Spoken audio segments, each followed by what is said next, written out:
You are watching Political Roundtable with UB. Like, subscribe, and leave your thoughts in the comments.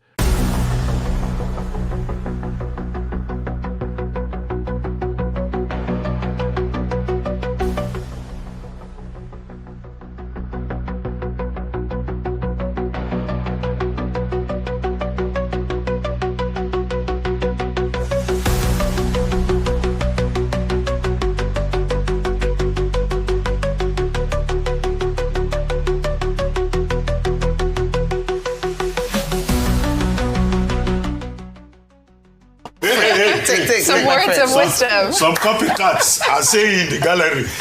They agree. They share the same sentiment. Please, keep your own resolution to yourself. Don't copy. So let's now begin what's trending properly in Niger State, with communities there feeling shock, feeling anger and fear at the news of another brutal mass killing of scores of people on Saturday after armed terrorists attacked the Kasuwan Daji market in the Borgu local government area. Now, in a statement, Niger State Police spokesperson Waziu Abiodun revealed that terrorists swarmed the market, set it on fire, shot at random, and abducted an unspecified number of people. Now, he also revealed that a security team has visited the scene and that they're working on rescuing kidnapped victims. And that being said, it's still concerning that it's now not so clear how many people were abducted. Questions have also been raised about how the attack itself took place at 4:30 p.m., yet the police stated that they only received information about it 5 hours later, which was 9 on the same day.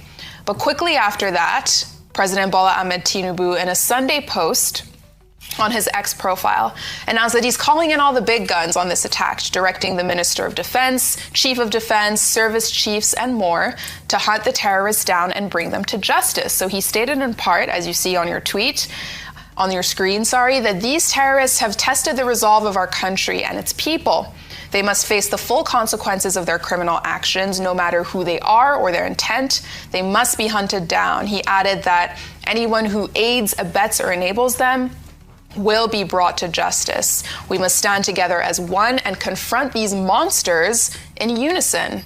We must defeat and deny them any sanctuary, and we must reclaim peace for these communities. And then he added, may their souls rest in peace. So we saw some strong words from the president here, but a lot of people on social media have pointed out the fact that the president is not in Nigeria at the moment. Earlier on Sunday, he posted a photo on his X profile with the president of Rwanda, Paul Kagame, with some saying that, while discussions on world affairs are necessary, the country is clearly facing some serious challenges that require all hands on deck. And I think we have that photo of the two of them together, which had a little bit of controversy. Some people were saying that it was AI generated, but Bayo Onanuga recently debunked that and saying that they just essentially retouched a picture that was taken with their phones. So, Dr. Abati, I'll come to you on this just to analyze the state of, terrorism in Niger State. The president isn't in the country, but he's put out a statement that he stands with the people. Okay, first, the president's statement, there's a familiar ring to it. The same thing we hear all the time. The president says, people have been kidnapped, there's been violence in some part of the country, and then he gives the security chiefs their marching orders. The truth of the matter is that the challenge is still very real. But what I find in the incident in the Niger State is that the report that I read said these were persons, terrorists fleeing from the Sokoto axis, who now went to Niger State to cause havoc in Kasuwan Daji and also in two other villages, Chukama and Shanga.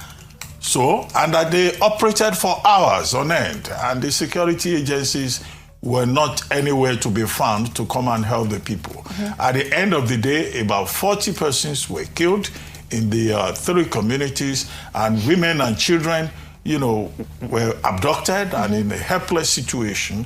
Now, one, the battle has not ended with terrorists, with bandits. But the curious thing there is that if it is indeed true that those persons who caused havoc in Niger State were fleeing from Sokoto towards Niger, Now, how come they were not intercepted? Yeah. If the security agencies were up and doing, I think it's foreseeable that with that attack on the Sokoto axis by the United States, looking for terrorists in Nigeria, that the people will naturally, run away to other parts of the country. Now, we didn't have any containment strategy.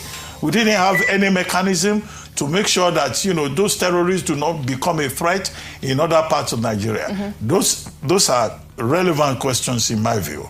Now, the other thing to realize is that Niger State probably has large landmass, ungoverned spaces, and a lot of ungoverned spaces, would make itself, will be readily available for this kind of havoc. And it is interesting that at this very time is when the Niger State government has now said schools that were shut after the attack on the Papiri, students, St. Mary's Catholic primary school and secondary school, now the state has said, all the schools that were shut down should be reopened. And then you have the same incident again in Niger State. So what all of this calls for is greater vigilance, continued vigilance. So without the president even giving marching orders to his security agencies, I mean, this should just be their work to continue to make this country safe for us. As for the photograph, I was wondering, grok or what, and all of that. But the thing to say about that is, okay, Mr. Ononuga says they needed to, the photographer needed to upgrade the picture because he used his phone and the quality of what he got was not good enough. So he went to grok. Now that AI answered all things with technology. So it was very convenient. So I think that explanation is important. However, you recall that when the president was traveling on December 28th, the statement that was issued by Mr. Ononuga simply said he was going to Europe. And that created a lot of confusion that, he will go to Europe and then he will stop over in, I think, Abu Dhabi. That he had been invited by the president of the United Arab Emirates to take part in the Sustainability Week, which, is a regular thing. Okay, but when the statement said Europe, people started speculating, which Europe? Europe is a country of, is a continent of 27 countries. So now I think they felt the pressure to say, he's in France. And he met with the president of Rwanda just to clarify that area. But I think initially, they should just have been transparent enough to say the president will go to France. But I think the pressure is because you, the commentariat of Nigeria, anytime you hear France, you start complaining that the president should relocate. Why is he always going to France and all of that? But, just saying it as it is would have saved us all this embarrassment of a photo opportunity to explain what should have been made clear before now. Dr. Abati, should we not be worried as well? And ask questions if there's a proclivity for a particular country by the president. Does he love France? You know, when you said that many Nigerians were asking questions around that, around the fact that when they said, the reason why they said Europe was that his frequency to France came under question. So, and it's fair enough, because if you like France, maybe it might inspire us to also go to France on holiday as well. You're not landing the message. What I'm saying is that it's a genuine concern by people, and people would ask questions. And like Dr. Abati said, if they were going to release the information anyway, they should release it. It's just sometimes this culture of silence and culture of opaqueness, which... No, they were being rabidly cautious. Cautiously. to borrow vice praise this morning. And as we talk about world leaders meeting, in another development, people around the world have been reacting and wondering what's next for Venezuela. We've been talking about it all morning and all weekend after U.S. President Donald Trump not only launched a series of strikes on the Venezuelan capital, Caracas, on Saturday, but also actually directed the capturing and airlifting of Venezuelan President Nicolas Maduro, and we have the video, out of the country on Saturday. Now, Maduro is behind bars at a Brooklyn detention center in New York and was seen in a number of images over the weekend in handcuffs, even stopping to say Happy New Year in this next clip we'll play for you.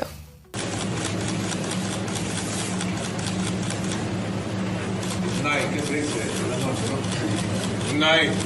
Happy New Year. Now, these are some of the images that have really captured the world's attention, including right here in Nigeria. So we have a new video circulating online on Sunday showing a protest reportedly taking place in Abuja by a group identified as Nigeria's Venezuela Solidarity Campaign. Let's watch.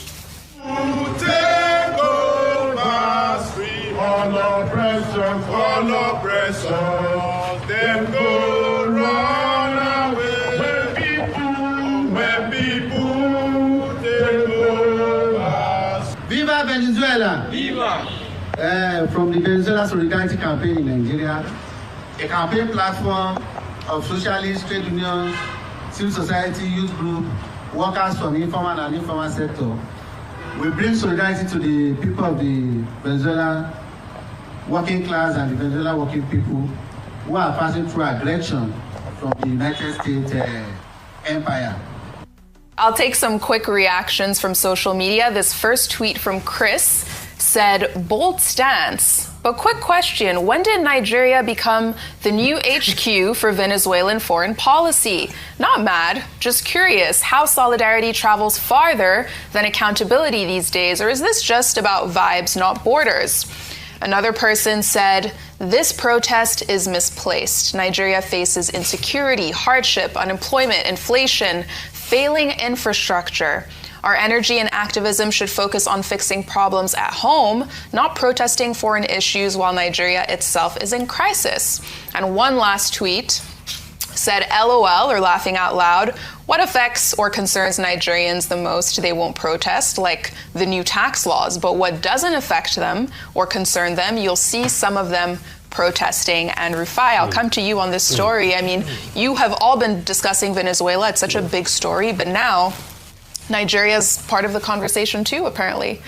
But they have a right of protest, and I support their protest, funny enough. I support their protest. Because you have problems with tax laws and everything, does not mean that you are insulated from the international world, and what happens in Venezuela doesn't affect you. It affects you one way or the other. The international world order has been upended, and we're looking at it. And some people are being sentimental about it. So it affects you. This is the beginning of something we don't know where it will end. A president has taken unilateral action against a nation. The same Trump criticizes Putin for invading Ukraine. What he's done, is it different from what Putin has done? So what we're having is an international world order of brigandage. And it has come to stay. And we live in a very scary world. And Europe is very weak. You can see à la France, Macron, sulking up to Trump. You can see Keir Starmer. When Lauren Kusenberg asked the question, he couldn't see anything. So we must be able to speak. And Ghana has led the way by saying we do not support this. Will Nigeria be able to say that? No, now, we're just having partnership with US and they just gave us an airstrike and all of that, which in turn, as some claim, that has caused the level of insecurity because the people moving up to Niger. But the question is, didn't our security forces do reconnaissance? Where's the information? How do you nip them in the bud? Do you use technology to even tap these people and plan their action? Didn't any intelligence see this coming? That they could kill 30 people? And it's not today President Tinubu keeps saying, okay, the security forces will go after these people. We've heard a lot of that in the past, but nothing happens. It continues. Insecurity has a foothold. We commend them when they do well, when they're able to bust these people, but to a large extent, we see them go ahead and perpetrate their actions. Coming to the president, what do you expect? President Buhari was constantly in the UK. Somebody even boldly told us that his doctor had been there for so many years. President Tinubu has not declared what he's going to do in France, but if you check his flight records, I'm sure he's gone to France more than any country. So you see, Africa is not free. All of our leaders keep going back to their colonial masters. Why have we not built a country where the healthcare system can work? But in fact, let me shock you. Our healthcare system used to be so good that the Saudi royal family used to come and get healthcare here. What year was that? In the 70s. UCH in Ibadan was voted one of the best hospitals in the Commonwealth. But guess what? We have squandered our riches. So all of a sudden, we are now going on medical tourism abroad, where we used to have hospitals here that were highly competitive. There was a doctor here that came, I think from the Duchess that was talking to us that time. He said in his time, I think in the 60s or 70s, people used to leave Canada to come and have their children here. This same country had power supply before some places in Ireland. But But that same country, that was a beacon of hope, has eroded. And when we talk about the fact that we want Nigeria to be great, the emergency levels of Nigeria say we are demarketing the country. Just like we are seeing brouhaha. Should they even use phone to take a picture between two presidents in the first place? Abi, was I hearing that? No, it's technology. I mean, the world has evolved. No, but wasn't there a professional yes, sure. Maybe so it was what, just it was an informal. An informal. So yes, what's the quality? Nice. What's the quality? Control. Control of an official presidential. I mean, if you know the quality was not good enough and you're going to use AI to alter it, you will have just given a disclaimer that it was spruced up with AI to save all this controversy. You think we're not going to know? And I mean, is the presidential photographer not supposed to have a salary to his work or accompany them to his work? They do follow them. I think maybe. And if they were meeting, even if they didn't follow them, couldn't you have gotten an official photographer somewhere down the road in Paris? Then Grok was used to take the was used to spruce up the picture, and we're not giving nota bene in advance. And now we are now reactive. And when people talk, the emergency lovers of Nigeria will say we are demarketing the country. We don't say anything good in the country. In fact, the problem is we love the country too much, and we don't understand how deplorable the country has become over the years because we see potential. People like me think Nigeria can actually be a superpower. You can call me delusional, but that's what I think. That if we get leadership right in the next couple of years, Nigeria can actually be a superpower. That's what people like me think. Call me delusional and everything. I am, let me use my word again, rapidly optimistic about the prospect of this country. Up to the point of a level of, delusion. But when I see that not meeting reality, when I see contestations about tax bills and things like that, when I see presidential picture being spruced up and there's a need to shalaye, when I see all sorts happening, I say this is not the greatness I envisage for my country. Yeah, and to that point, it's a perfect segue to our next story, which is about politics, with the national leader of the United. All right. Welcome, everybody. How you doing? Please let me know if you can hear me. If you can hear me, drop a 1 in the chat. Do me a favor. Drop a 1 in the chat if you can hear me. Thank you. Can you hear me, guys? All right. Hey, my Buba. What's up, mama? How you doing? Welcome. I see you, Eddingtown. How are you doing today? Kisley, how far? How on a day? My guys, how is everybody? Wale Babayeju, you're welcome, sir. How you doing?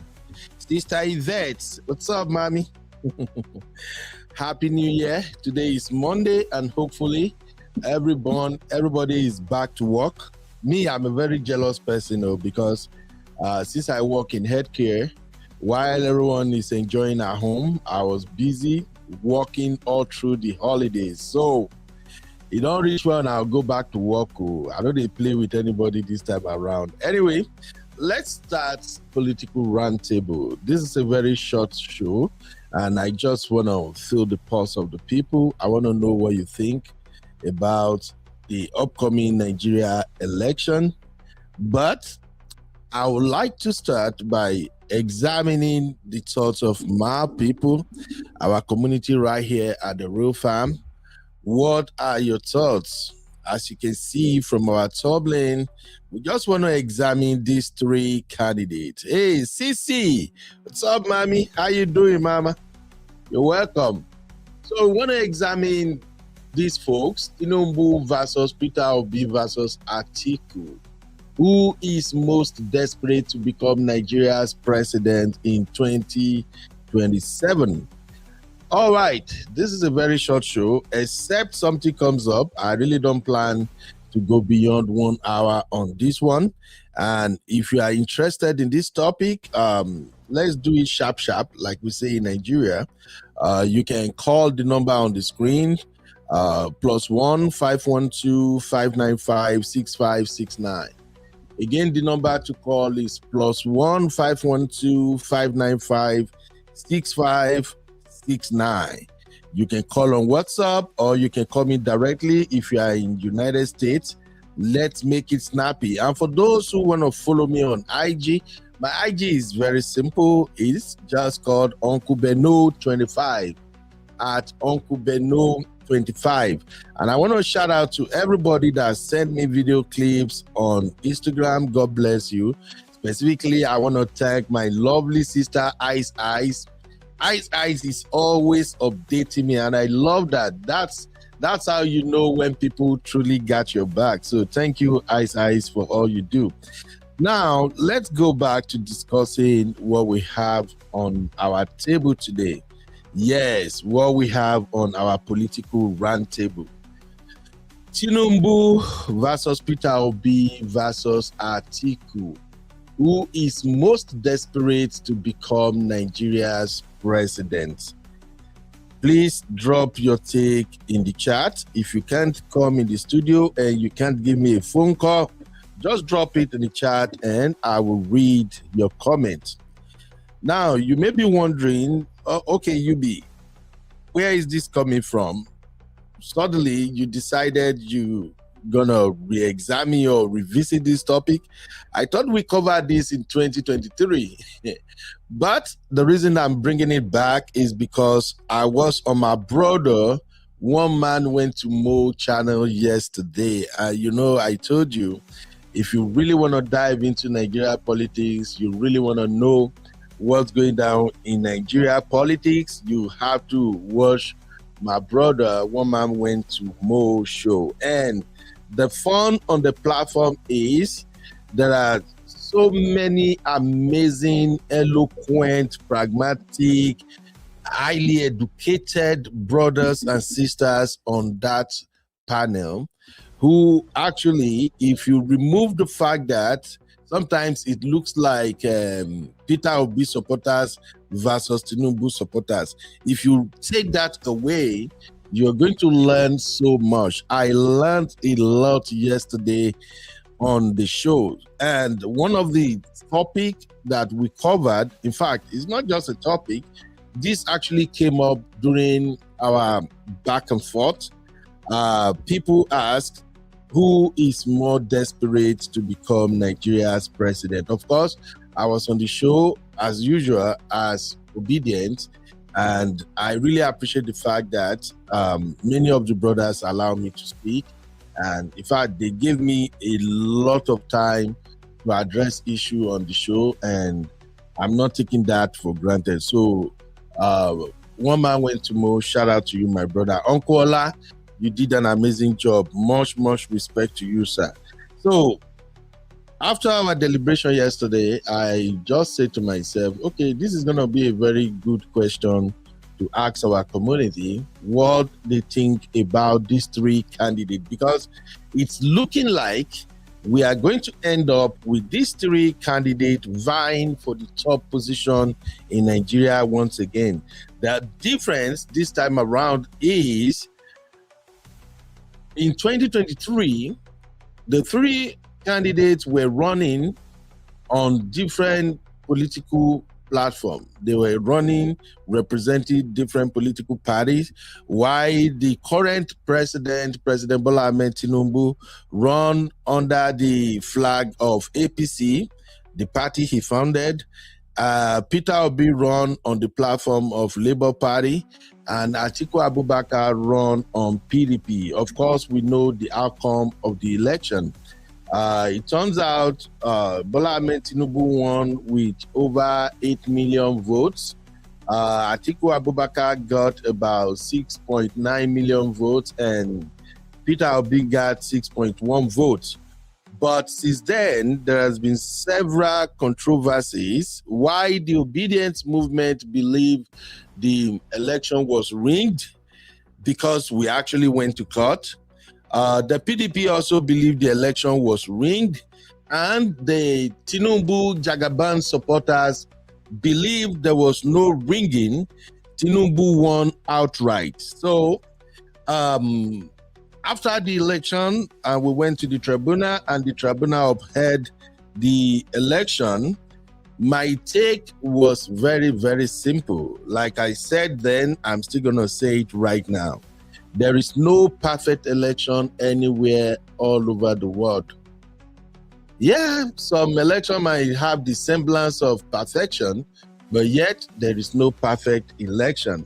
However, we know that in some part of the world, they have such organized electoral system that at least eliminated the chances of a candidate ringing the election to a larger extent.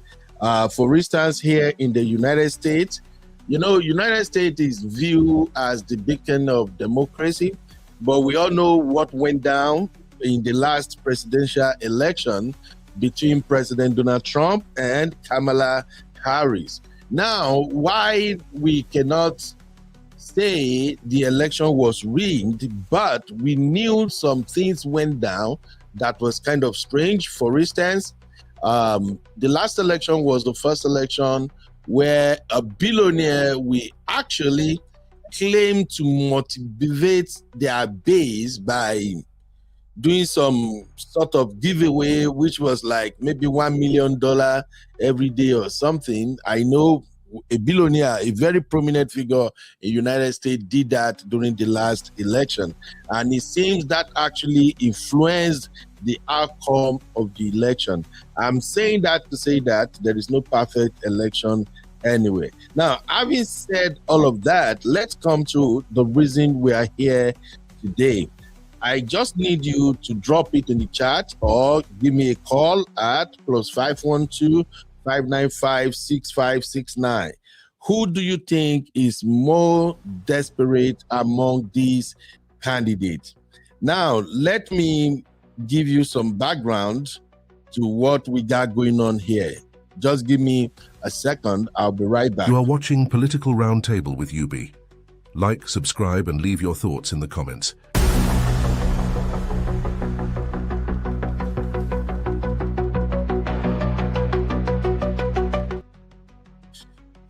All right.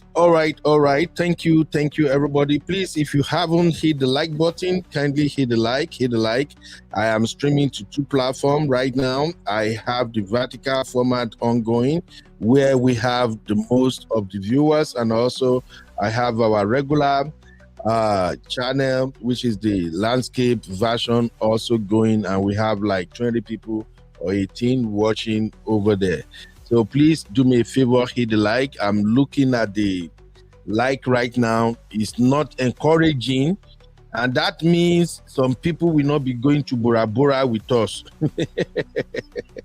If you haven't hit the like, you are not going to Bora Bora. We'll just go to Bora Bora without you. My baby girl Abby in the building. Abby, what's up? How you doing, mommy? You're welcome. Sisi, I see Sisi is really interested in Nigeria politics this time around. But I say it be. You cannot be our wife and not be interested in our politics. So Sisi, you're welcome. You're welcome to fight for the country of your future. All right. I see you, Mr. Ola. You are welcome, sir. How are you doing today? Okay. John Paul, how you doing? You welcome, my brother.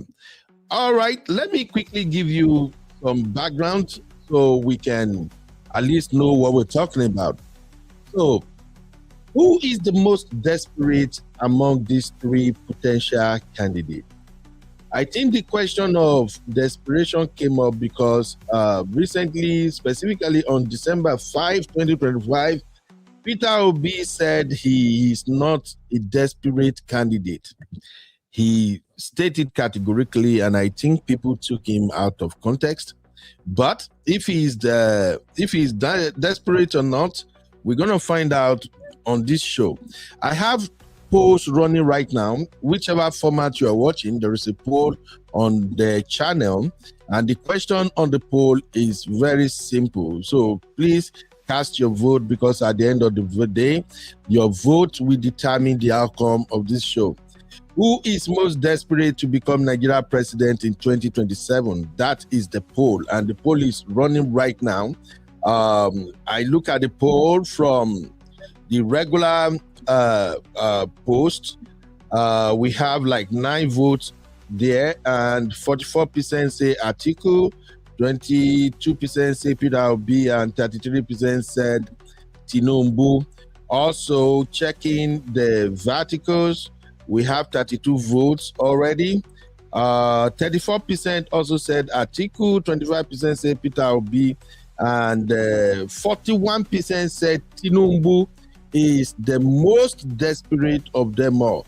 Now, I'll give you the final result at the end of the show. So, what's going on with these folks? Let's start with the current president, President Bola Tinubu. So, critics often point to his pre-election declaration that it's my turn, which in our Yoruba parlance, we will say, Emilo kan. That's a very powerful statement in case you don't know. When a Yoruba man tells you, Emilo kan, it's my turn, it comes with a sense of entitlement, a sense of ownership. That statement is a very powerful statement. I know Tinubu supporters will not agree with me, but that statement, if that statement was coming from someone else that wasn't president, can you guys still hear me? I don't know what happened to my camera, but let me know if you can still hear me so I can sort this out. Please, if you can hear me, drop a 1. I don't know what happened to my camera. I can't see myself, but I know I'm still in the studio. Can you hear me, guys? Thank you, thank you, thank you. All right. So, the statement by President Bola Tinubu in 2023 when he was gonna... No, I think he made that statement towards... He made that statement in 2023. When he said, Emilo kan, that is a powerful statement. That is a statement of entitlement. It's a statement of authority. It's a statement of, you guys owe me. You owe me. I have served all of you. I have done my best. I have supported everybody. Now it's my turn. And he said that, in fact, he mocked the late President Muhammadu Buhari in that statement. He said, Ibu Buhari, if not for me, Buhari cannot be president. I remember he contested, he lost, and he was crying on TV, on Sukulori television. We all remember that statement, right? So, and that is one thing people have heard against him, especially the obedient and the articulate. They felt like he hijacked the electoral process because he felt that Nigeria owes him that title of president. And this actually affected his campaign. And if you can remember, if you can still recall some of the things that went down, the president actually ran without any tangible manifesto. I'm sorry. His manifesto came way later. And I also remember at the time the election was ongoing, President Tinubu declined so many debates.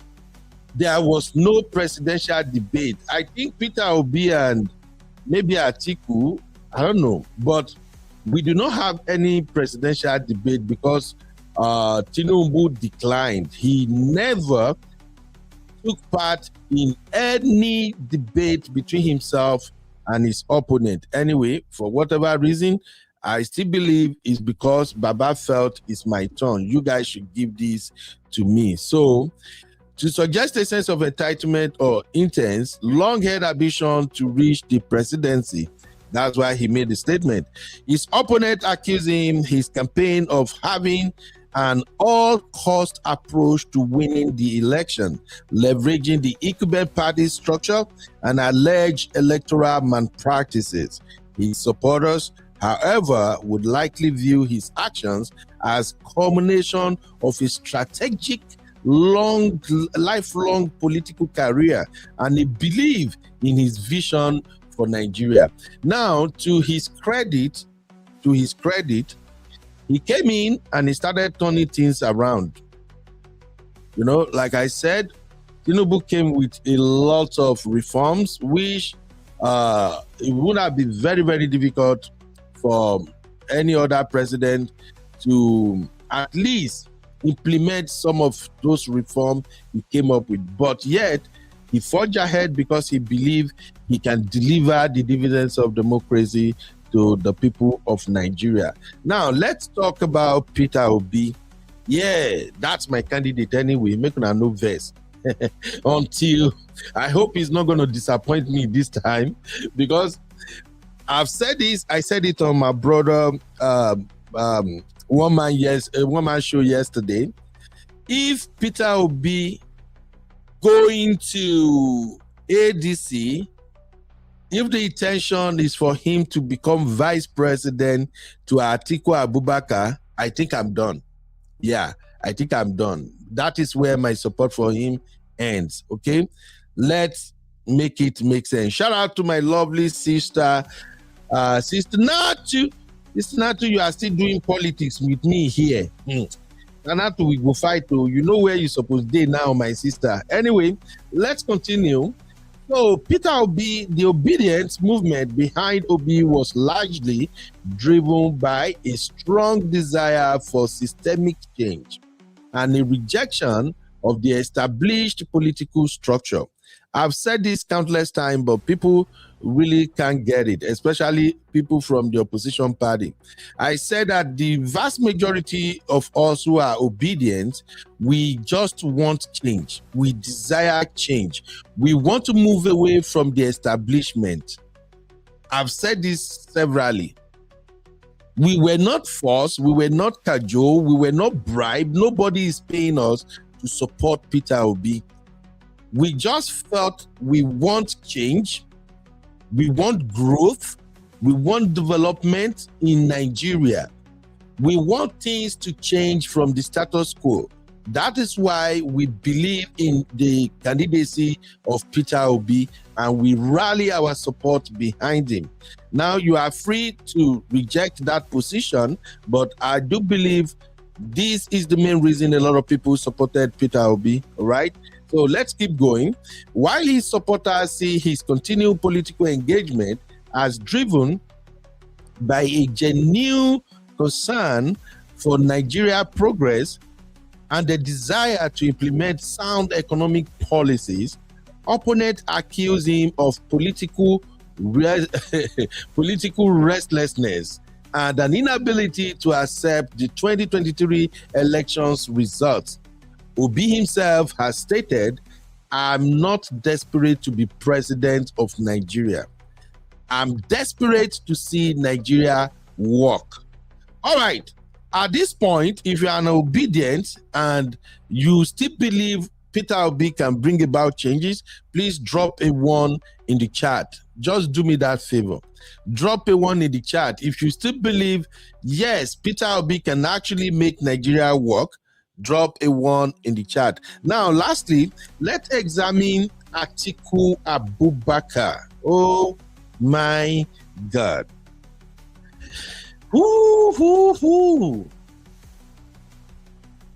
Ladies and gentlemen, if you ask me, I would say Atiku Abubakar is the Methuselah of Nigeria politics. Seriously, if you ask me, I'm going to say Atiku Abubakar is the Methuselah of Nigerian politics. This man has been running, contesting for president forever. And in fact, that's why I say one man show was so interesting yesterday. Somebody actually ran down his attempt. I think Uncle Ola did that. Uncle Ola was like, Atiku has been contesting and stepping down for people all the way back to, I think, is it 2000 and, no, all the way back to 1997 or something. So, but that's by the way. Atiku Abubakar is the Methuselah of Nigeria presidential campaign and ambition. As long-standing political figure and former vice president who has contested the presidency multiple times, some view his repeated bids as a sign of an insatiable or persistent ambition. Accusations of internal party maneuvering and the recent formation of new political alliances are sometimes framed as acts of desperation to secure a pathway to the presidency. Conversely, his associates and supporters argue that his actions are driven by a commitment to a better, secure, and prosperous country, and a deep understanding of Nigerian politics. So ultimately, each candidate action are interpreted by different political factions through the lens of either national interest or personal ambition, making the question of who is most desperate a subjective and ongoing point of debate in Nigeria politics. Ladies and gentlemen, thank you for sticking by my side. Now, let's go into what my viewers are thinking. All right, I'm coming to the chat right now. Let me see what my people are saying in the chat. So the question is, who is more desperate? Wale Babayeun said, but Tinubu is already president now. Yes, we are talking about 2027, my brother. He's already the president, but with everything going on in Tinubu's camp and how Tinubu, because for me, I think Tinubu started putting plans to become president in 2027 on the very day he was sworn in 2023. That's my thought anyway. So let's move on. Next comment, Precious, that is Luke. Luke said, 2026 is not decisive year for Nigeria politics. I agree with you, my brother. Edin Town said, Nigeria can be great, but not with these irresponsible leaders. Eddie, I owe you one bottle. All right. Let me see. Sister Yvette said, UB, I'm retired and traveling. Oh, Happy New Year, everyone. Oh, congratulations, Sister Yvette. Congratulations. So you are not going back to work, Sister Yvette. Well, that's good. I envy you. I want to be like you when I grow up. All right. Okay. Look, I welcome you now. Look, come on. Stop, bro. Okay, let me see. Mr. Allah saying, the title of most desperate goes to Atiku and then Obi. Mr. Allah, the title goes to Atiku and then Obi. We'll see about that, sir. Thank you very much. Yeah, Sister Yvette agreed with me. She said, no perfect election in any part of the world. Absolutely. As Yvette said, a lot of things went down in USD past presidential election. We know. We saw it, my sister. We know. All right, Sister Yvette said, Atiku is the most desperate, okay? And, let me also share the link. I think I see Uncle Dayo somewhere. I don't know. Anybody want to come in through the link? That's the link. If you want to call, please call our number. Oh, Abby say, Uncle Bear, it's you not going to Bora Bora. You lie. There is no way you guys can kick me out of that Bora Bora trip. I'm going. Solomon said, Tinubu is the most desperate. Mr. Allah said, Atiku times 9.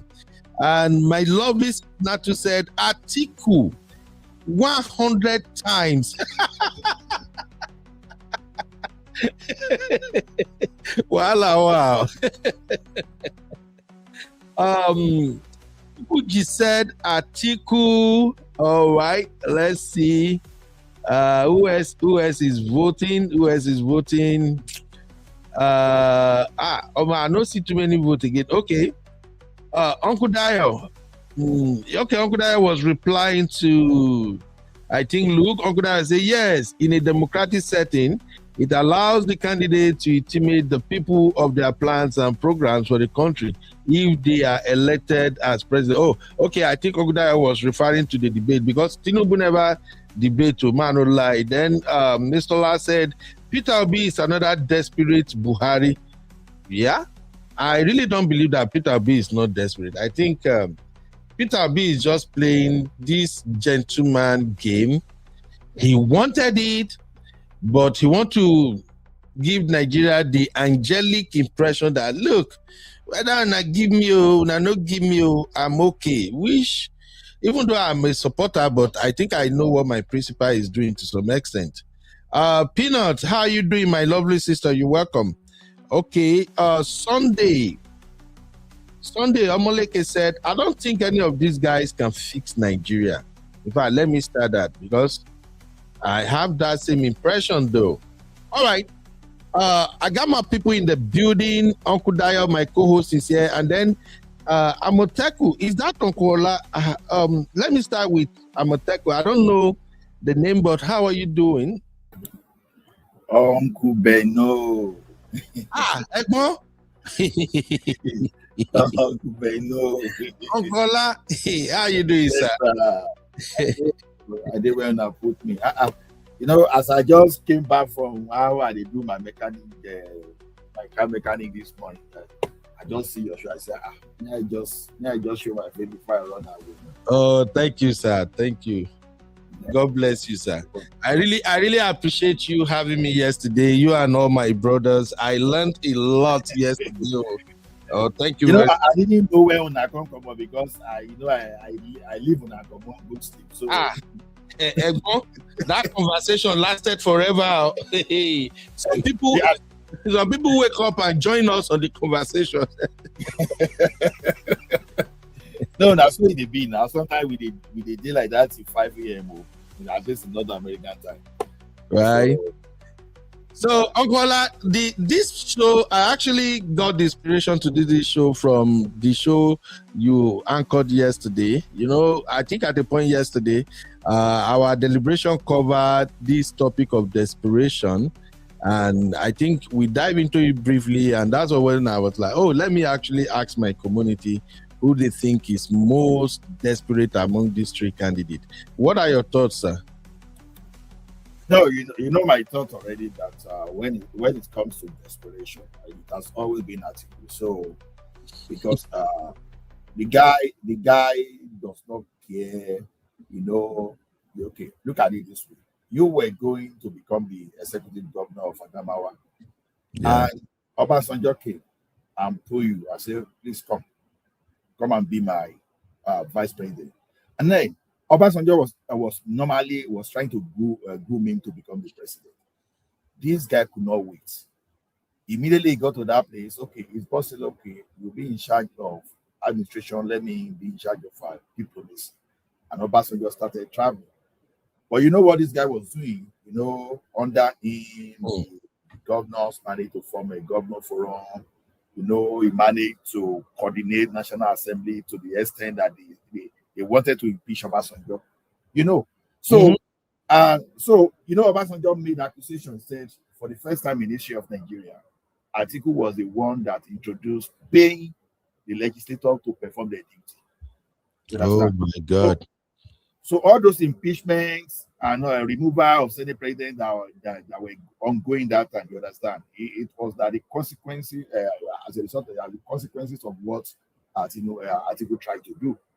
To the extent that we heard the rumor that Obasanjo prostrated to Atiku for him to even do the second time.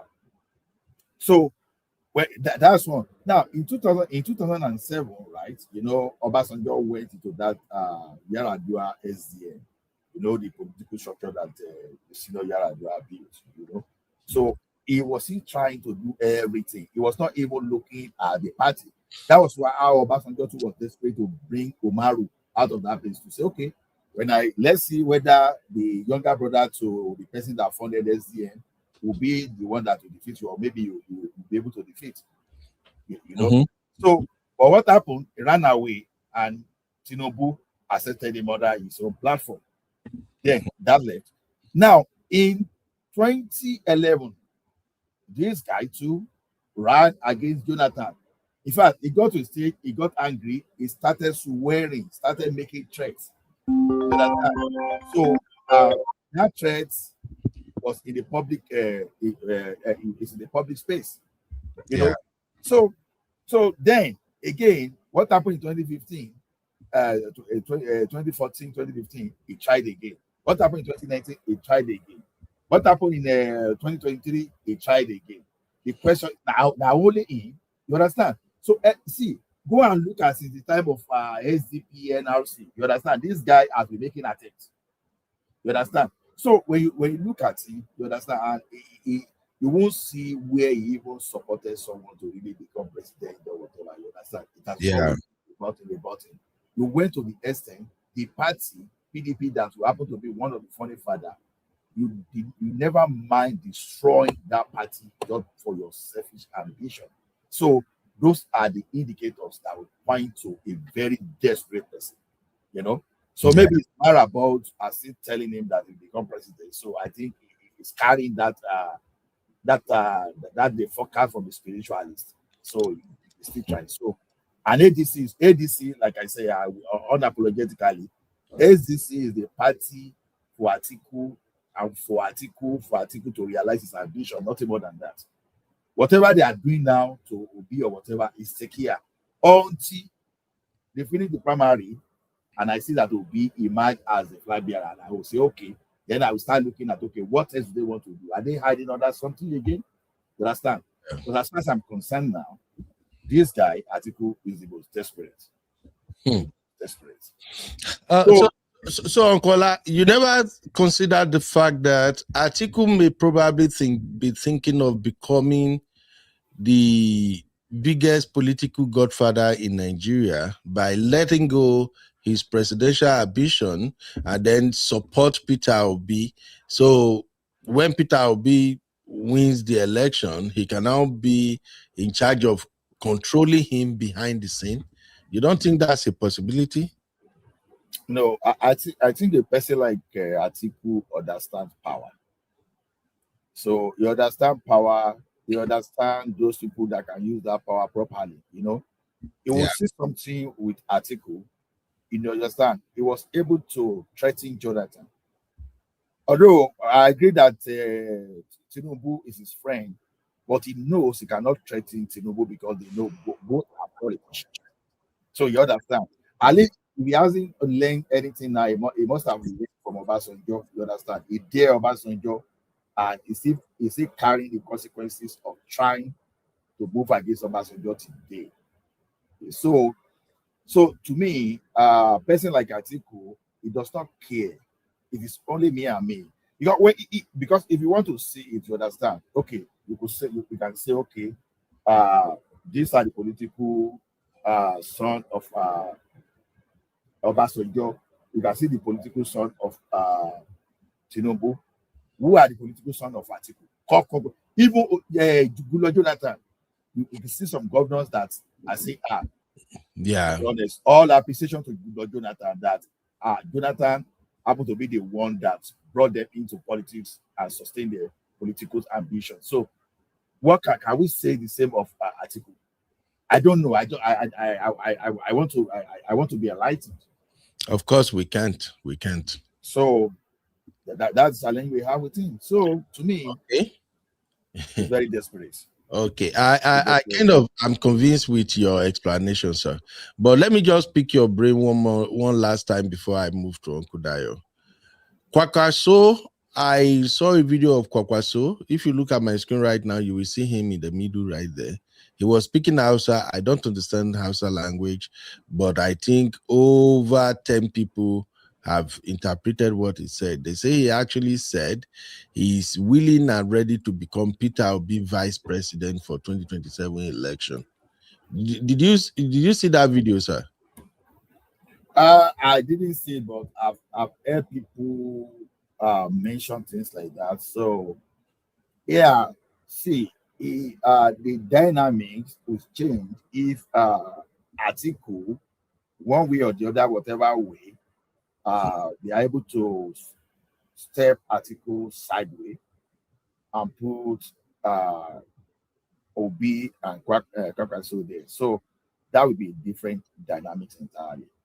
How it works out is another thing. Yeah. So, but to me, we need to wait and see. We need to wait and see. Okay. So your final verdict is Atiku is the most desperate of the three potential candidates. In the history since I've understood what they call politics in Nigeria. Yeah. He has always the most desperate politician. Nobody can rival him when it comes to that. So the desperation of Obi, why I think Obi is desperate is that Obi is not because I'm a Southerner and my sentiment, I will just echo my sentiment. So when people say people are tribal, yeah, I'm one of the tribal people, but I keep telling people that there's nothing wrong with being tribal. It depends on how. Yep. As a Christian, you can call me a tribal. As a Yoruba person, you can call me a tribal. As a Southern person, you say you can call me a tribal person. Let me tell you one thing: if three Southerners are contesting together, except when I have favorite like the like of a late Dr. Dora Akuili and the current our elegant Noi, that's Ngozi Okonjo-Iweala, and where I know Southeastern people they don't like this Anambra State governor. What's the name of Soludo? Those guys are the people. They are my heroes. So except you have all those one, and we have one Jaja with Yoruba person contesting, and we always support those guys. And we always support Yoruba. If that Yoruba is not efficient, it's not competent, then I will go for one of those. So I will always support Southerner, whether Igbo or Ijaw or Southern people before any Northerner. Because even in the priority of Northerner, I will go for person from Jos, from Benue, from all those areas. But once you mention Fulani,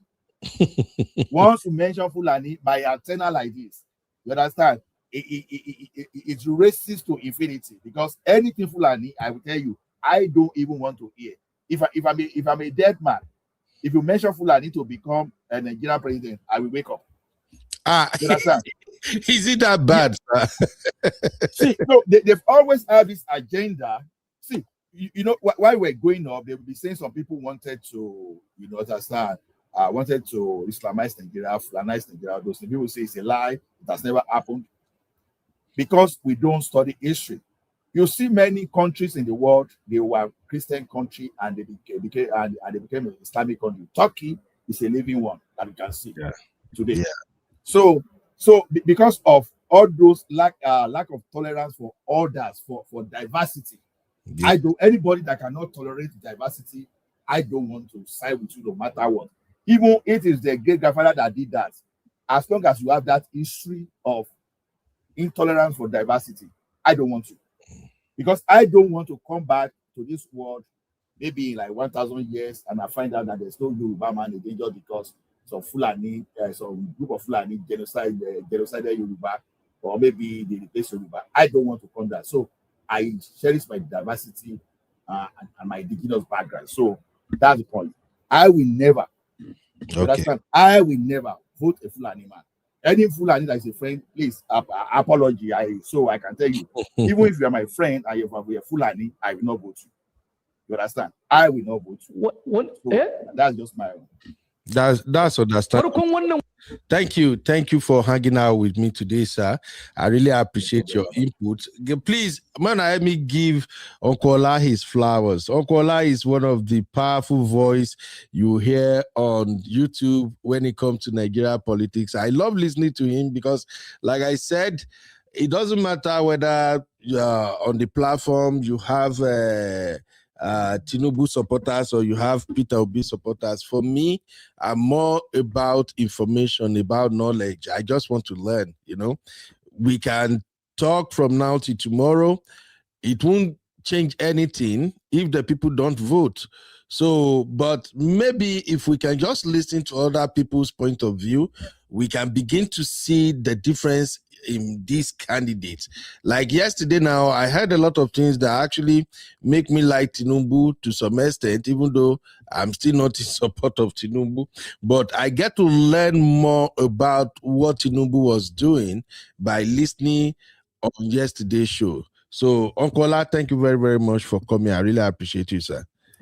Yeah, welcome, Baba. Yes, sir. Thank you. All right. Uncle Dio in the building. Uncle Dio, I've missed you. We not see your break. See the celebration. Sorry, Uncle Bernard, you know, New Year celebration and that's holiday always take a toll on us. A lot of things, church activities and all, you know, families and friends. So I know. But thank God it's all over now. Oh. It's not over. Our celebration continue. Me, I celebrate every day anyway. The only thing is that I'm happy that all these people that do office work, that they no go work since they will finally go back to work.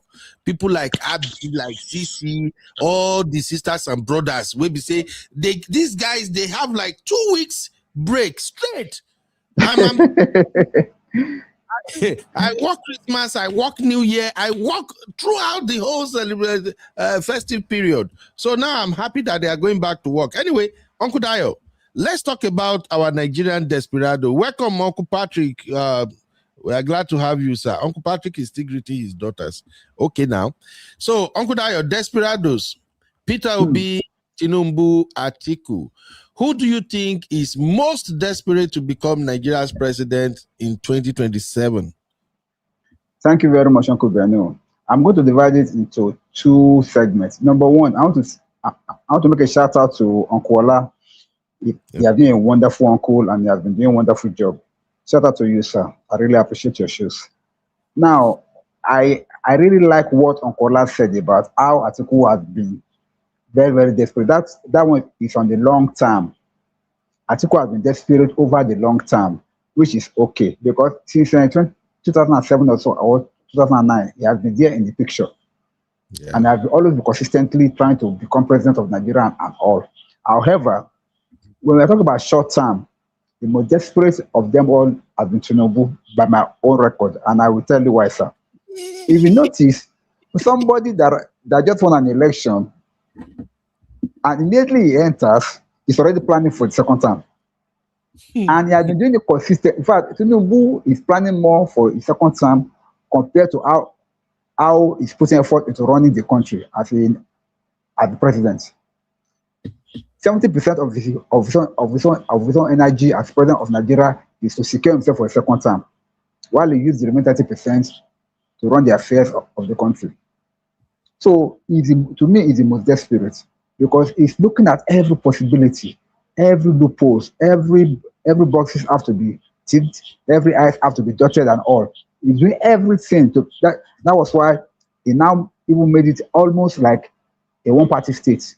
Almost all the governors are now for him. All these are moves that he personally planned and executed to secure his second bidding. So to me, he's the most desperate. Yes, Atiku is desperate over the long term and is still consistently desperate. Obi, as you said, if you don't have desperation, you can never become a president of a country.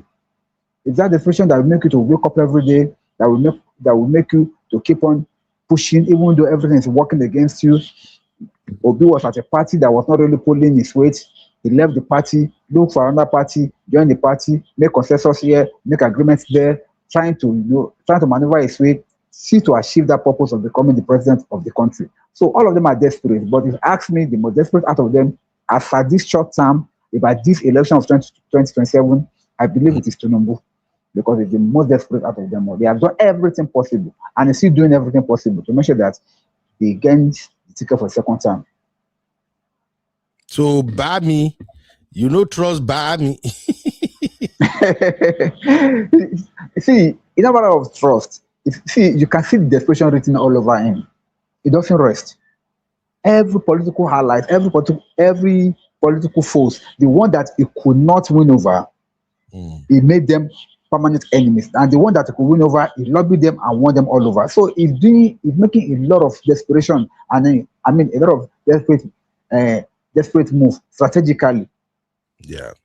To secure himself again for the second time. I think Tinubu will go down history as the first Nigerian president who started working for his second time in office. Immediately he was sworn in. But exactly. When it comes to desperation, though, I think it's between him and Atiku. But like Uncle Ola said, Atiku never give up. It's like Atiku ambition, I don't know. It's looking like a do or die thing, no. So I get what you're saying, that Tinubu appears to be the most desperate, but Atiku, Egbon. Okay. Uncle Ben. Yes, sir. Atiku as a person knows that after this year, after this 2027, he may not be able to contend again.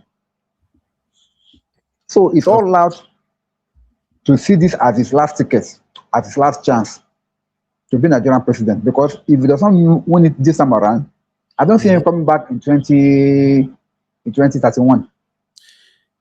I don't think that will work out for him. He can't win. That is what I still don't understand. He can't win. And the fact that Atiku can't win, if he has good political strategies, they will have told him, you don't stand a chance. Right now, the Hausas are trying to break away from the Fulanis. You know, the Fulani and Hausas, they used to vote together, right? They used to go on the same direction. But I'm beginning to see a lot of northern youth, mostly Hausas, kicking against Fulanis, which tells me that Hausas may likely not vote for him. A good political strategy or advisor would have told him, sir, don't waste money. And that's why I still have the feeling that it seems what he wants to do is to become political godfather to Peter Obi. Because if he really agrees that, if he accepted the fact that he cannot win Tinubu in the forthcoming election, then he would have realized the only person who can actually give President Tinubu a run for his money would be no other person than Peter Obi. And how else do you consolidate power than having somebody you supported winning the presidency? So that way you can have a seat at the table. So I don't get it. Maybe I'll be paying more attention to his plan now. I don't know. All his attack dogs, they've all left him. All Atiku attack dogs, people like Reno, all the Tabua, all the people that were eating his money. I think maybe only Dino Menaye is the only one that is still standing with him now. Every other guys have left. They are all singing Tinubu praises. Unless those guys will be Tinubu later in order to come back, because I don't know, because I'm saying this, when Reno Omokri all of a sudden stopped attacking Tinubu and started praising Tinubu, something tells me maybe they are trying to play Tinubu game. You know, when they were running in 2023, one of these northern rep, or I think it was from APC then, I saw that video at the time. The guy said, Tinubu have people in PDP working for APC. It sounds like a joke. Yes, I remember. You saw the video? Okay. Until we finally saw Wike pull his cards. And then it beginning to make sense. And then as soon as Tinubu won, we now begin to see people who are actually PDP supporters, who are now singing on your mandate, we shall stand. So when Reno, out of the blues, begin to sing Tinubu praises, if you consider the level of attack Reno launched against Tinubu, I can never understand how he moved away from Atiku and suddenly he become Tinubu praise singer. So maybe they are playing Tinubu game. Maybe, I'm just saying anyway. But I got to go. Let me hear from Luke real quick. Luke, what's up, buddy? How you doing? Was very happy New Year. Happy New Year, Luke. How is Niger? Are you also joining Wike? Because I don't even know. I saw a couple of videos of Wike. Wike is doing local government tours. Something is wrong in River State anyway. But I was going to ask you, Luke, you two, sure you they follow Wike, they sing Ejemba, Ejemba, Ejemba, Ejemba. Abalagada. We thank God for Wike. Anyway, talk to me, Luke. Who do you think is the most desperate among these three candidates? Okay, Uncle Dayo has said most of all. Even Kola, though I was not around when they were talking. I left when Kola was speaking. I want to say this: there's no politician in Nigeria that's not desperate. All politicians are desperate because once you have tasted power, you will want to go back again. But desperation has its measures. According to what Kudayo said, to me, I will still give it to Atiku. Atiku is the most desperate. You see, in my state, there's one guy they called Ogbori in my state. The guy has been contesting since Ibori was governor. If not Ibori to contest, he lost. Since then, he has been contesting for governor. People are saying they are bribing him allegedly. He will lose, but he's still contesting. Even till now, he wants to see contest. He's in APC now. He has changed parties up and down. He's still losing. That's how Atiku used to me. That's desperation for me. You see, and to me, the second person, I will give it to, I don't want to be biased here, I will give it to Tinubu. Tinubu is desperate. Tinubu is desperation. That what you said about Emilio, Tinubu is number one. I beg. Tinubu carries that desperation. Tinubu is showing it very well. He wants to go that second term. That is cap. That is infinity cap. Says it all.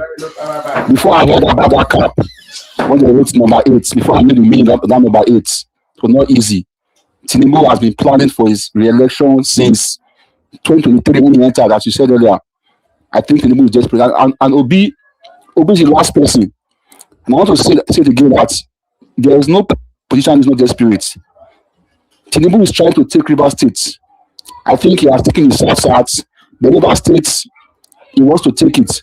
And he has given somebody there this position, this Nigeria Austrian stuff, president stuff, this Magnus Abbey. He has given him to be the chairman of that position now. I think Tinubu is trying to buy that vote. To me, it's only God that can stop Tinubu. Because if you don't give it, it's only Obi. To me, it's only Obi that can go hand in hand with Tinubu, and people must back him. People must back Obi. I don't see even Kwankwaso self. Kwankwaso is about the campaign to ADC, and he said he must be president or vice. He must be president or vice to anybody. And if Atiku does not step aside for Kwankwaso, I don't think ADC we allow Obi or Kwankwaso to be president, flag bearer. Yeah. So I think this election next year is not going to be easy. And you said something about traitor when you said people they are singing Tinubu's praises. People that sang his people that were insulting him before, like Reno Mokri, they are now singing his praises. Over 30 governors now have followed Tinubu to APC. To me, I think there's an ulterior motive there. Before these people are parking there to APC, I don't think they are full support of Tinubu. I don't think so. I don't think they are in full support of him. I think most of them are just there to see what is happening. And when the real election starts, they will pull out.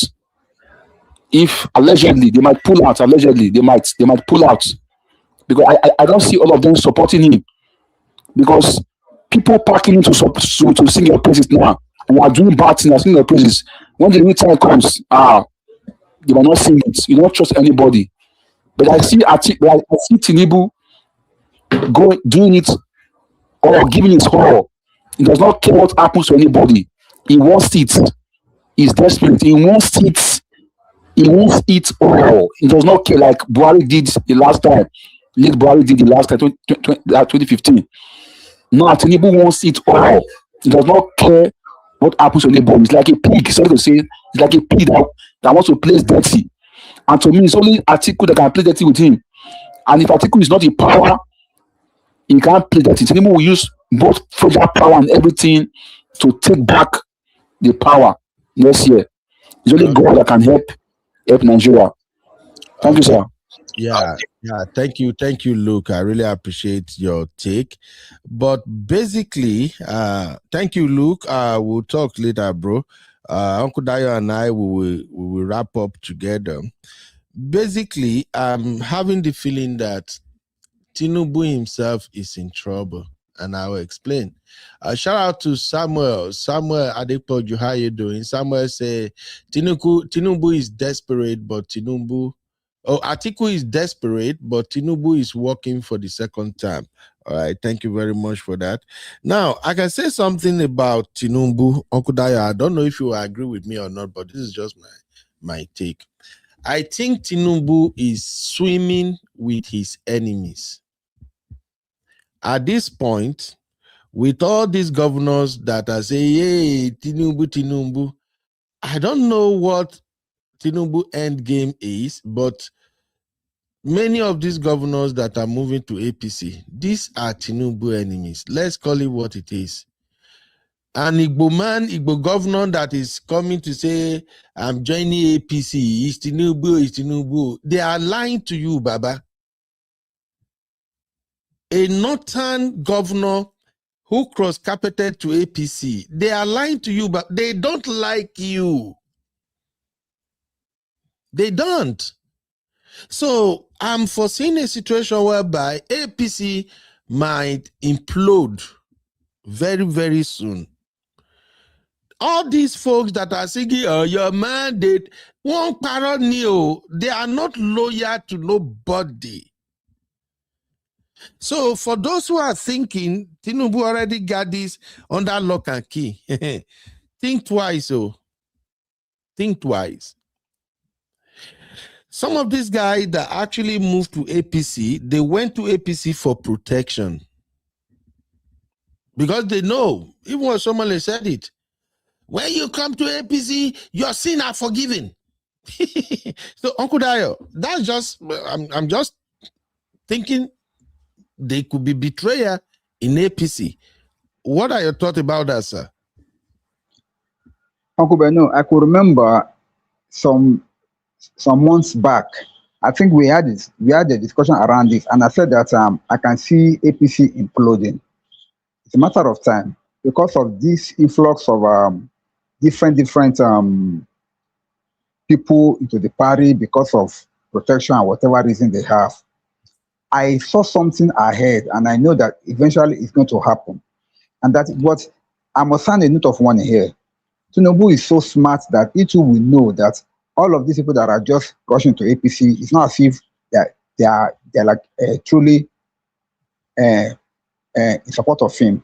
Some of them are just there for them to get whatever they could get, and some of them are just there for whatever political reason or motive that they have. So he too will be treading with caution. He will not trust all of them like that. That's number one. Number two is that Tinubu himself knows that a game of politics, you will be in bed with your friends and with your enemy as well. That's what politics is all about. You must be in the same bed with your friends and with your so-called enemies, just because of your common interests. And no matter what it is, all of you are not there because you like each other. You are there because of your common interest or because of your personal interest. So far your personal interest allies, you will lie in the same bed together. That's just the way it is. So, but for this end game that we are talking about, Uncle Beno, yeah, I think this year, 2026, is going to show a lot of revelations as per who is who and what is what. You said something earlier on about Reno, and you said that maybe they are playing the same game that Tinubu played. I think there are only two reasons why that may occur. And Tinubu have seen it like, if you notice something about him. Tinubu did not appoint Reno into one of his inner cabinet. He gave him an outside job, an ambassadorial job. You cannot bring an enemy so close to you to be able to spy on you. But at least give him something to keep him at arm's length. That's what he did as per Reno. That's why he did for most of these people that he does not really trust. But the people that he trusts, he bring them into his own inner cabinet. But the one that he doesn't trust, he just give them position and post in a way that they could not really affect his government. All right. As they would have loved to. So I think the man is smart enough to know that not everybody that is ailing him now really loves him. So I like the way he's playing them. He's doing it strategically. That's why he's a master planner and master strategist. Thank you. Okay, we're going to see how this will play out. We'll continue to follow development in politics. Thank you, everybody, for being here with us today. Shout out to my lovely sister, Oyin, Oyin, the latecomer. No bora bora for you, man. And I see Sister Yinkus. Sister Yinku is a latecomer too. No bora bora. But I'm just kidding. I know Una don't resume work today, so I'm not expecting many of my sisters or brothers to show up anyway. And I'm happy that you people finally resume work. Una just they do fagi, do enjoyment, while the rest of us, we are working. Good job. In fact, I'm thinking of how to even come up for this healthcare now. Ma, do what everybody they do. So that myself, I'll feel they go bora bora like my sisters. Anyway, you welcome everybody. Thank you for being part of today's show. So the final verdict, let me see, from our votes, we asked the question, who is the most desperate among these candidates, potential candidate? So who is the most desperate to become Nigeria president in 2027? 93 votes came in from our vertical live, and 47% said Tinubu is the most desperate. 47, a whooping 47%. Okudayo. Yes, Uncle Beno, can you see that I was right? On the short term, Tinubu is the most desperate, but we are talking about long term. Atiku has it. But on this short term, in the last 4 or 5 years, Tinubu is the most desperate. No doubt about that. No doubt about that. So our poll, to some extent, is a reflection of what the society think of Tinubu. But real fam, the one I just show you is the vote from the vertical live, which is usually the most viewed live stream. But when it comes to real fam, let me see what real fam outcome says. Real fam vote. Let's see. Real fam, make una no for my hand or else no Don Pedro. Oh no, it's still showing the same. Let me change it. I screenshot real fam answer. All right, it's here. Kilo D. Okay, so that is the result from real fam. Real fam vote, we have 22 votes from real fam, and 36% said Atiku, 32% said Peter Obi, and 32% said Tinubu. So real fam think Atiku is the most desperate. Uncle Dayo, where are we? Uncle Beno, the truth of the matter is that it's like a matter of perception, okay? Wherever you are looking at it from, you can see it from that side. But even though if you combine all these votes together as one, you and I know that it's still Tinubu that will be the most popular person that win this verdict. However, I'm not going to undermine what Refam has voted. They have just shown that Atiku, in a way, has a way of always consistently coming back. Now, that brings me to my fear. I don't see an Atiku doing all these things only because he wants to become a power broker or a kingmaker or to be a vice president to anybody. No, that's why I'm so scared about this ADC alliance for PO. Because at the end of the day, PO may have to jump out of that party at the last minute to another party. And that becomes a very, very delicate game. Let's wait and see. I don't think PO is going anywhere. Look, if PO have not realized the mistake he made by moving to the ADC, and then I don't think he knows what he's doing. Because PO should know that his followers are following him because they want him to be president.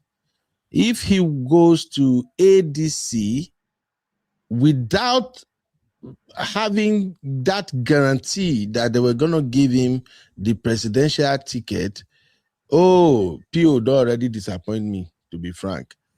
If he now leaves, if PO now leaves ADC after the primary, let's say they have the primary and Atiku emerge the candidate, and then he now say he's moving to another party, do you know what I will tell you? I will simply conclude that PO is working for Tinubu. That will simply mean from the get-go, PO has been working with Tinubu. That's what I will conclude. He cannot go anywhere. Yes, sir. It doesn't make no sense. No. It doesn't make no sense. Look, if PO had stayed on his own without joining the ADC, if he knew they were not going to give him the presidential ticket, and he said, well, since Labour Party has disappointed me, I think I will sit this one out. We are going to worship him forever for what he has achieved in the last election. But if he opens his eyes and publicly declare that he's now a member of ADC, thinking he's going to go into primary election against Uncle Dayo, you don't get this way I talk, so. I'm getting you, sir. PO don't stand a chance in primary against the line of Atiku. Exactly. Not now, not tomorrow, not forever. If you look at this now, you see these folks you are seeing on the screen. These are the gladiators of the ADC. Atiku, El-Rufai, Rotimi Amechi. Now PO go and join them. If PO think in his widest dream that these people will vote him, if he has to go into primary head-to-head with an Atiku, now him be say true, he don't know what they talk. That means he got the advice from a madman. Because he's popular saying, that's one of his saying, I got the advice from a madman. So, I'm just being honest here. As an obedient, there is no way, if PO want to like really shock me and disappoint me, let him just come and tell again, we have to go into the primary, this is an election, I'm going to contest the primary against Atiku Abubakar. Wallahi, unless they just want to like run it in a way where we say maybe after the primary, Atiku will win, then Atiku will say, well, because of the love I have for Nigerian, I think I want to give this presidential ticket to Peter Obi. Then APC is in trouble. But if PO thinks, say, he will go head to head with Atiku, with his philosophy of shishi, we know they give. Atiku that has a record. No, Atiku has a record of buying delegates, allegedly. He has that record over and over. Allegedly. I don't see it. What I'm talking about. Yeah, I don't see it. In fact, if PO calculation was to go and join Atiku, to go and contest against Atiku in Atiku's own party, that would be a miscalculation. That means he would have been better off teaming up with Tinubu than Atiku. So let's keep our fingers crossed. Hopefully, we will continue to monitor what's going on in the political terrain, and we will update our community as it's everything or rebels anyway, because I'm just trying to see where this politics will end this time around. But Uncle Dayo, thank you for being my co-host again. I always enjoy co-hosting with you. I'm going to be back tomorrow. I think we have done how many political roundtable now? Like 3 in a row.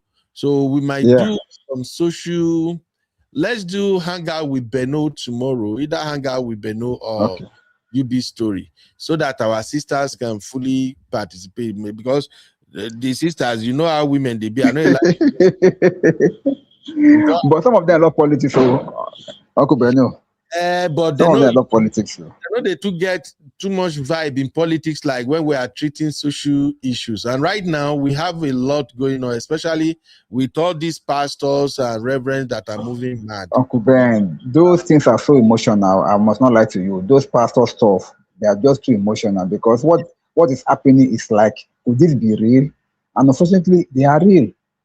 They are real. That's why it's so emotional. We're gonna come tomorrow.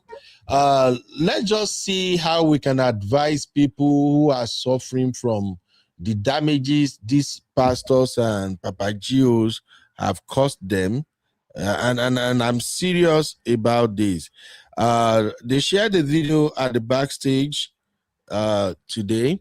I click on it. It was a video of a pastor in, I think that happened in Minnesota, where a lady actually publicly accused the pastor of defiling her at the age of 16.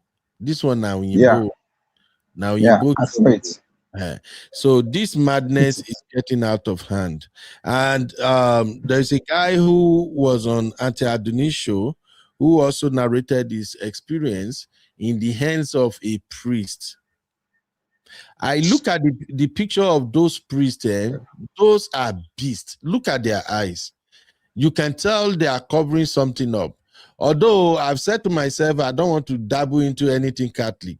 There's a reason I don't want to do that. You know, the Catholic Church is a very powerful church. They have branches everywhere and they have worshippers everywhere. And I don't think they really appreciate people talking about the mess in the church. So, but tomorrow we'll do a show where we can just advise people, because when I listen to that guy's story and I listen to the story of all the ladies that have been molested one way or the other by the so-called men of God, the common denominator I saw is pain. These people are dealing with internalized pain, trauma. It's like they can never, ever get rid of that feeling. And to make matter worse, imagine seeing somebody who abused you standing on the altar every Sunday preaching. Uncle Beno, see, Uncle Beno, if you remember, I did the prediction. I said that this year God's going to unveil so many things that's going on in this church. Now we are just about 5 days into the new year, and I'm already getting tired of all these revelations. Honestly. And I wonder, and God said that He's going to unveil so many things that's happening in this church. We've not even got into the first month. See all what's happening. I just pray for grace to be able to go through it, because these things happen, Uncle Ben. We cannot wish it away, and we cannot hide it. And then when God is bringing it out like this, we can only take a lesson from there and let our people know. Now, all this desperation by our parents, oh, let my son, let my daughter be staying in the church, be staying with the pastor to do this, they must belong to the church. Now you see the bad side of it all now. Can you see it, Uncle Ben? If this thing does not come out now, who will have known? And there are some people whose life has been altered permanently by all these dangerous acts, by all these so-called men of God. Anyway, we should take a lesson from there. It's traumatic. I listened to that guy who was narrating the priest experience. I listened to about 31 minutes and I just can't listen no more, because even the way the guy is talking, his body language, that guy is still dealing with that mess. Honestly, his life has been impacted negatively by the whole experience. Look, people. Yeah, I've heard people say, "Hey, don't judge people way of life. That is who they like. That is how they like." No, let's cut the crap. We Nigerians, this bullshit is not widespread. Way back. Nigerian boys, men, we were raised to be men. I can't imagine, as I did like this now, somebody go come dig something for my poo-poo hole. Like, even the thought of it alone want to make me go crazy.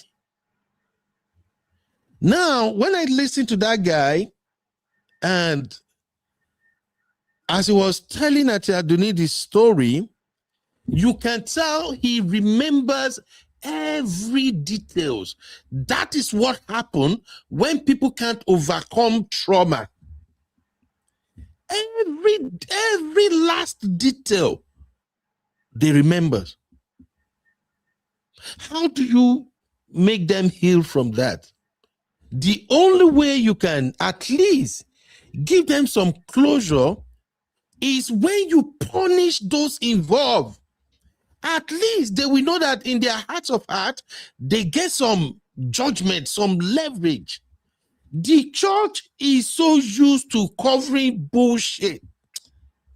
We'll talk about this tomorrow because I'm trying to stay the heck away from it, but I just feel like it is our responsibility as people who have platform. It's not me, like the way we are at the Roof Farm. I think it is our responsibility to lend our voices to see maybe at least we can reduce the pain that these folks are passing through. It's not easy. At all. It's not.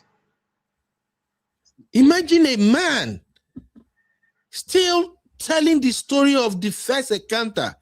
How did it go? And yet, I actually went to the Facebook page of the church where that priest was, and they are still happy, hyping him, still celebrating him. The worst part is, some people, some Nigerians will still turn around and still come for the guy. Hey, you want to bring down the man of God. Our father be holy. I'm so sorry. That I think I'm just too realistic for my own for my own good. Whenever I think long before now, when I finally get to understand that the people who became priests, one of their mandate is to not sleep with women. I be not be so Uncle Dayo. Now, so they take an oath of celibacy. Okay. That's what the fathers do. They take oath of celibacy. Yeah, I think I was like in my early 20s when I get to know that, fathers or priests, they will never sleep with women. And I shake my head. Even at that time, I don't even have much knowledge like this. But I'm like, that is not possible. Because in my early 20s, I don't sample. Yay. We've all been there. We've all done that. Been there, done that. Uncle Ben. In 20, I've tasted the forbidden fruit. I've seen how it can be sweet. So when they say, if you're a father, you're a priest, they don't sleep with me. I'm like, is it possible for a man not to sample? Please, don't come for me. I'm not saying they are doing it too. I'm just saying it is way difficult to do. For somebody to say, I'm going to be celibate for my entire life, it's hard. But there are people who have the anointing, real priests, those who know what they signed up for, that they have the anointing that they will never do it. They don't even think of it. But you see those guys, especially, I'm sorry to my Igbo people, man, I know this. I heard that in East, some family, it's like a thing of pride in the East to have a priest in your family. I heard that some family, some parents will actually took their son and say, this one is going to be the priest in our family. Which makes me wonder, are you not signing this child off against their will? Because it's more or less like majority of the people who become a priest in Nigeria, somebody determined their fate. It's like their parent determined their fate. Like, hey, you go and be the priest of this family. Just the way a father would say, I want this my son to be engineer. I want this one to be doctor. I think that's how some papa and mama just be like, hey, you go be priest. What if that is not what they want to be? Because these stories are scary and it's messing up a lot of people's life. So anyway, join us tomorrow as we look into, I don't even know what title to give it. Maybe I should call it SES Scandal or something. But the main purpose of tomorrow's show is to at least try to bring succor to those who are affected by these randy pastors and priests. Try to see how we can advise parents to pay more attention to their children's concerns. So we are not casting pastor or priest, we are not dragging or bringing down anointing. Rather, we just want to focus on the signs that parents, family, and friends should watch out for. Because a lot of people don't even know signs of abuse if they see it. So I'll see you tomorrow. Uncle Dayo, any last words, sir? No, sir. I think we are good for today. Thank you for having me, sir. I really appreciate it. Thank you, sir. Now, yeah, I'll thank Pastor Egbo. Thank you very much, Uncle Dayo. Let me say hi to my lovely sister. Sister Yinkus. You see, Sister Yinka say, yes, sir. Yeah, thank you, sir. Sister Yinka say, it's so bothersome. Hey, hello, Agozim. How have you been? It's been a while. Sister Yinka say, that in itself is mental abuse. Yes, so Sister Yinka. And she said, he's still very unwell about it. He's still broken. Yes, that guy looks so broken. You can tell the pain in his voice. And one thing he kept saying repeatedly was, I don't care. Anytime I tell him, he say, oh, people don't do this. The guy will just say, I don't care. That people do, I don't care. Now, as a trained healthcare professional, when I hear people say, I don't care, it gives me concerns. Make no verse. It happens to experts, professionals a lot in my feed.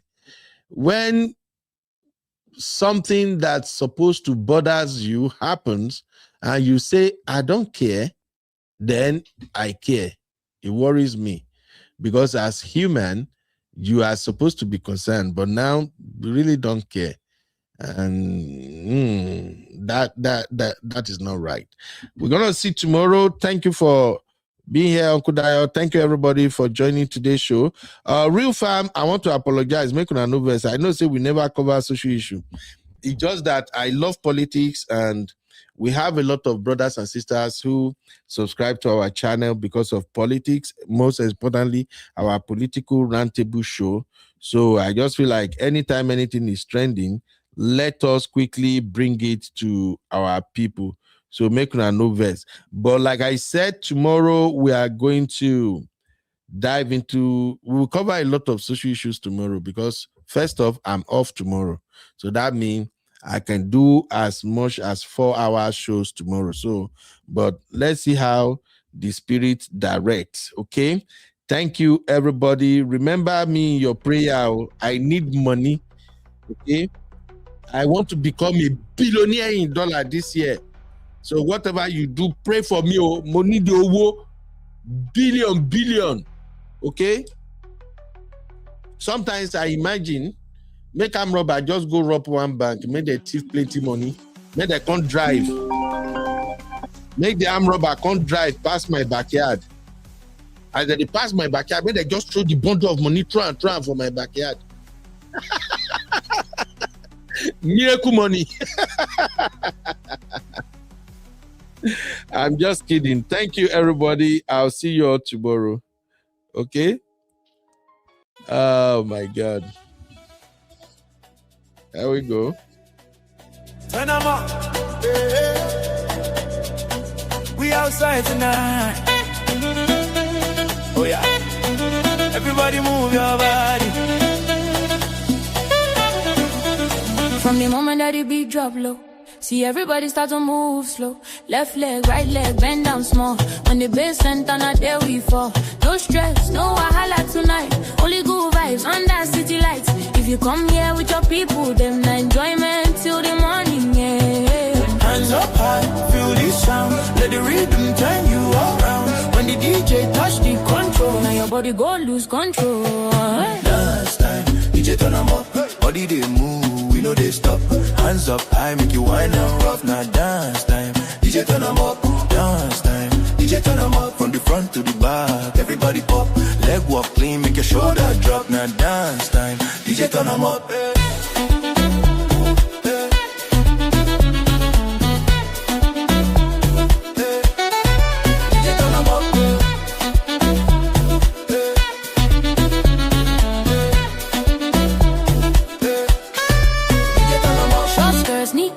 Everybody fresh, sweat for body vibe correct. Sax they cry, lock drum they knock. Every step you take, now fire you drop. See the way your waistline they talk. When you whine, I'm slow time go pause. No need form, no need shy. Tonight now we own this guy. Hands up high, feel this sound. Let the rhythm turn you around. When the DJ touch the control, now your body go lose control. Dance time, DJ turn 'em up. Body they move, we know they stop. Hands up high, make you whine and rough. Now dance time, DJ turn 'em up. Dance time, DJ turn 'em up. From the front to the back, everybody pop. Leg walk clean, make a shout out drop. Now dance time, DJ turn 'em up.